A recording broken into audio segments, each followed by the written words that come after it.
everyone! Welcome to Cosmophil Tarot PH. Sa mga subscribers natin, maraming salamat. Sa mga nadagdag po, maraming salamat din sa sumusuporta. So, for today's reading, meron tayong Angel's Messages for the month of September. So, kamusta po kayo? Sana'y okay kayo and thank you for tuning in. At sa mga may inaayos po dyan, sa mga may inaasikaso, nakagaya ko, good luck po sa mga pinaprocess nyo dyan. And expect a positive outcome. Expect a call or any confirmation na okay yan, okay na yung mga inaayos natin. Hopefully, makapag-proceed na tayo sa mga susunod na mga plano natin. Okay, so let's start. So what is the message for September? This is general reading. We have entrepreneur, the ocean,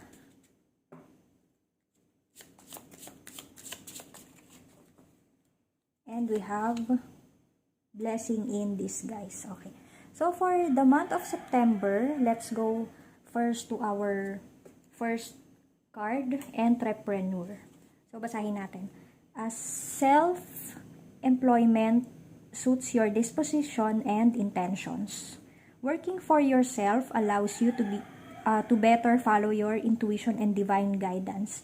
We are your co-workers and teammates who remain loyalty by your side to ensure your success in all ways. So, entrepreneur, when we say kasi entrepreneur, this is about you doing your job. So, di ba pag sinabi nating entrepreneur, this is yung mga negosyante yan eh. So, they are, kung iisipin natin, sila yung gumagawa ng kanilang pagkakakitaan, hindi ba? Sila yung nagmamanage, so sila yung galaw sa mga inventory, sa stocks, yung flow ng business. So, dito, ang sabi, dapat tayo ay ganun din, kumbaga, dapat meron tayong effort, meron tayong sipag at tiyaga, kasi sabi nga nila, pag may tiyaga, may nilaga. So, andyan naman yung ating guardian angels to guide us. So, minsan kasi iniisip natin na tayo lang, mag-isa lang tayo, ang hirap-hirap naman, yung iba napapagod na, iba sa inyo napapagod na, but they want to tell you that they are just there beside you. So, hindi man natin sila nakikita, they are just there for us sa lahat ng ginagawa natin. And we also have the ocean. The deep blue sea speaks to your soul, healing and soothing you. Even the act of imagining yourself dipping into its healing womb brings about desirable effects. Better yet, spend time physically near the ocean. Allow its power and beauty to wash away all cares and concerns. Some of you, mahilig kayong mag-beach, ayan, yung mga talagang swimming yung forte ng iba sa inyo. And sinasabi dito, yung ocean kasi, alam nyo kasi ako din dati, hindi ako mahilig mag-beach kasi nakaka-sunburn.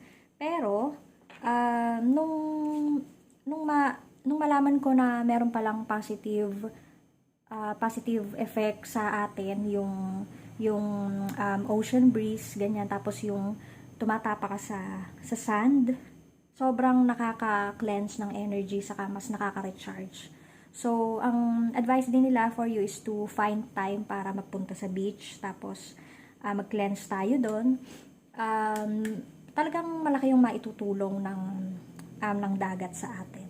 Okay? And then the third one, we have, yung iba naman sa inyo okay din eh, kasi some of you talagang, na kayo, parang mahilig na talaga kayong magpunta sa dagat, maligo sa dagat, ayan. So, keep it up sa mga mahihilig, pero dun sa mga hindi pa, this is your time to visit sa beach, okay?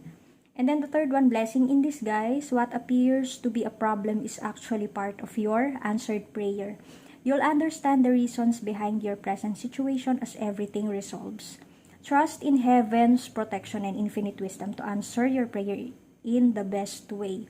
So, this September, meron tayong mga ma-encounter na like, yung mga sinasabi nating blessing in disguise. Ayan. Some of it kasi parang hindi siya ganun kaya mga sinabing blessing in disguise kasi, buti pala, for example, nadapa tayo. Buti pala nadapa ako kasi kung hindi malalaglag ako dun sa baka mas mabalian pa ako. Ayan. Yung mga simpleng ganun, na akala natin ay parang naiinis tayo kasi bakit nangyari ito, pero hindi pala. Parang ini-redirect ka. So, accept those and then, merong talagang naka-plan yan kay universe. Okay, so let's get more message. Ano ba saan ka ba dapat mag-self-effort? Ano ba yung mga blessing in disguise na yan? We have Queen of Wands, Page of Cups,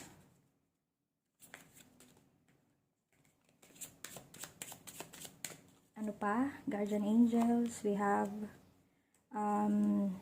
Two of Wands, okay, and Five of Cups, okay. So, dito sabi, so, entrepreneur, meron kang skills to achieve your goals. Meron kang, actually, sa'yo na lahat some of you. Nasa iyo na lahat yung meron ka, kayang-kaya mong gawin lahat. Okay? Kayang-kaya mong, ikaw yung taong very flexible. Okay? Kaya mong mag-manifest ng pera, kaya mong magtrabaho. You know, yung kahit yung trabaho na, kahit yung trabaho na parang first time mong gagawin, you can do it. Pero, ang sabi nga, parang medyo kulang pa sa effort. Okay, medyo kulang pa sa effort. So, sabi ni Guardian Angel, binibigay na sa iyo ng universe, pero you have to, you have to make the most of it. So, sabi nga, kung hindi ka magbi-business, diba dito, entrepreneur ka. So, kung hindi ka gagalaw, kung wala kang hakbang na gagawin, yung pagiging, yung pagiging productive mo, paano lalabas? Ayun, so sabi, mag-effort ka and asahan mo na once na mag-effort ka, nandyan lang sila guardian angels mo to guide you. So, hindi ka naman pahihirapan dyan. So, kailangan lang nating mas doble pa kasi, masipag ka. Yes, you are very, you are very eager to earn income, ayan, para mas lumago yung mga investment mo. So, you have to build your empire. Okay? Tapos, ito naman, si The Ocean. So, meron din ditong parang, ilabas mo yung pagka-inner child mo. Yung pagka-inner child mo kasi, once in a while, parang kailangan din nating, yun nga, ilabas yung inner child for us to, parang, yung mai-refresh kung ano yung mga good memories, natin, nung tayo mga bata pa. Tapos, possible din dito na, meron kami na manifest, okay, medyo malayo yung iyong tinatanaw. So, ang sabi nila, just relax, kasi, wag masyadong kasi, ito advice lang for some of you, kasi, yung pagmamanifest kasi natin ginagawa sometimes, akala natin, di ba tama naman yung, i-feel mo as if it's already yours. Pero, ano siya minsan nasosobrahan, parang nagbe-beg na tayo. So, don't do it, do not beg. Ang sabi lang ay let it unfold. Kasi binigay na talaga sa yan and makukuha mo siya. Okay, tapos ito, ayan, medyo minsan matampuhin ka or maiinitin ang ulo or pagka meron nakakainis na bagay na nangyari, sinasabi mo, ay bakit naman gano'n, nakakainis. Ang sabi dito, that is just a blessing in disguise. Huwag ka masyadong magtatanim ng sama ng loob kasi that is a redirection. So, meron ka ring deep knowing, ayan. Okay, so ang sabi, once you are being productive, mas doble pa, lalawak yung iyong kaalaman. Parang i-improve, ganyan, i-improve mo yung kung ano yung skill mo, parang creativity, ganun. So, consciousness, ayan. Ano pa? Consciousness, we have initiation. So, kailangan talaga ng pagkilos. May pagkilos na mangyayari. But then, again, if you will face any challenges, take it as a blessing in disguise. So, we have resolve. O yan. So, tama, mare-resolve kasi nga, sabi ni Guardian Angel ay, meron, they are just there for you. So, marami kang pagkakaabalahan ngayon, viewer. Marami kang pagkakaabalahan when it comes to business o kaya kung yung iba ay employed, may mga amo. Parang take it as an advantage kasi marami kayong magiging experience dyan sa trabaho nyo na yan. And dun sa iba naman na naghihintay ng mga in-apply ang trabaho, meron kaya sabi niyang ganon maghanda kasi kailangan mo ng pangalagaan yung iyong health, yung iyong peace of mind kasi papalaot ka na naman sa panibagong do sa mga naghahanap sa panibagong company, panibagong challenge yan para sa iyo. But later on, makaka-adapt ka rin naman. Okay, for your love reading, we have the Chaser. Okay, wag niyong wag kang maghahabol or ikaw yung mahilig maghabol. Wag yun nga sabing ganon, let it unfold. Tapos ibibigay naman yan kung para sa iyo talaga yan ay ibibigay ni Angel. So there's no need to force yung parang hindi advisable yung force relationship. Para lang may masabi mo na uy ang tagal sa mga single ha, yung mga iba sasabihin ang tagal ko ng single, baka may nasasabi na yung mga ganito sa akin, ganito, ganyan. Wag mo silang pansinin. Okay, tapos kung may naghahabol naman sa'yo, mahaba ang hair mo. Diba? Kung gusto mo talaga siya, then, pwede naman. Pero yung sinasabi natin na naghahabulin mo or yung masyadong pilit na relationship ay hindi advisable yon. And then, receiving what you need, progression, arriving, moving on, closure, issues. Okay. So, kung meron kang past relationship na hindi masyadong okay ang ang pagbe-break nyo, finally, magkakaroon ka ng closure kung nagkasamaan kayo ng loob, maayos siya this month. Expect a closure doon. And the snake, o competition, enemy, clever, malicious look over your shoulder, the other woman. Parang yun, as the card implies, the snake, be careful sa mga in a relationship dyan. Medyo kayo ha. Sa iba yung kayo sa temptation, yung iba sa inyo.